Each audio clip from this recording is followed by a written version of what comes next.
There are seemingly millions of different gaming mice available these days, and picking one can feel overwhelming. The good news is that the performance of modern gaming mice has gotten so good that the main thing to consider is the shape, style, and features.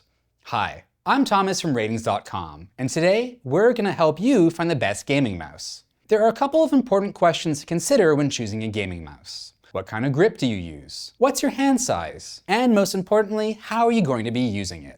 If you're a competitive FPS player, you'll want something as light as possible so you can aim quickly and accurately. If you're an MMO or MOBA gamer, you might want a mouse with a more supportive shape and extra buttons to assign all your buffs and binds.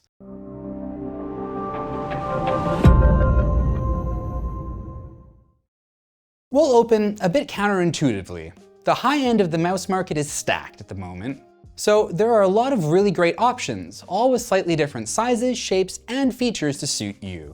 Starting at the top, we have the enduringly popular champion, the Razer Viper V3 Pro. It has an incredibly accommodating symmetrical shape with an excellent coating.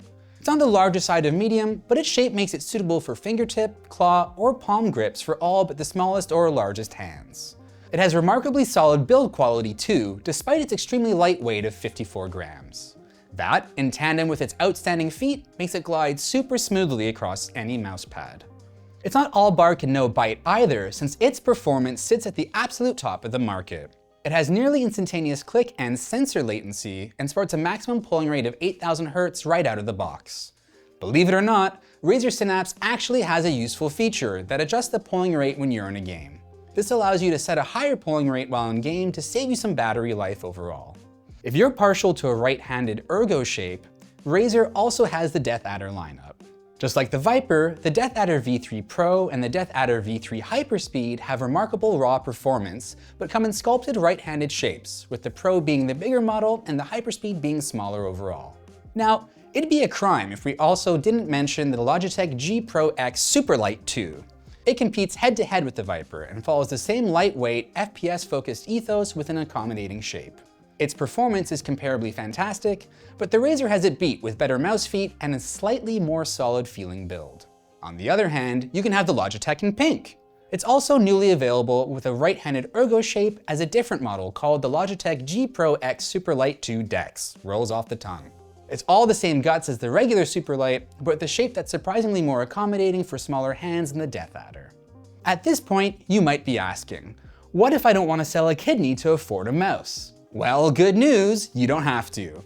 There are so many more affordable options out there that are nearly as good as the top guns. For around $100, you can get the LAMZU Maya. It goes even further than Logitech and Razer in its pursuit of lightness with its open bottom design, allowing it to cut down to a featherweight 46 grams. Its shape is reminiscent of the Superlights and the Vipers with a symmetrical shell and a centered hump, but is downsized quite a bit. This is good news if you're a fingertip or a claw gripper, especially if you have smaller hands. But don't fear if you have big old paws either, as the LAMZU Maya X has the same shape but is scaled up to be nearly the same size as the Logitech and the Razer. Climbing further down the price ladder, you can find the VGN Dragonfly F1 Pro Max, currently available for $55. It, again, has a similar but scaled down symmetrical shape compared to the other mice we've talked about, but it has a flatter middle hump. That means it supports your palm a little bit less, but also makes it easier to fingertip grip, especially if your hands are a little bit smaller. Its overall performance is superb, but not quite as superb as our earlier picks. Still, it's absolutely not a difference that you can notice, and VGN even sells a 4K receiver for higher polling rates should you want that. Now, VGN isn't the most recognizable peripheral manufacturer in the world, and the Dragonfly isn't as readily available from as many retailers as more widely known brands. It also has a more bare bones and disconcerting companion software that you have to install using a Google Drive link, which feels sketchy.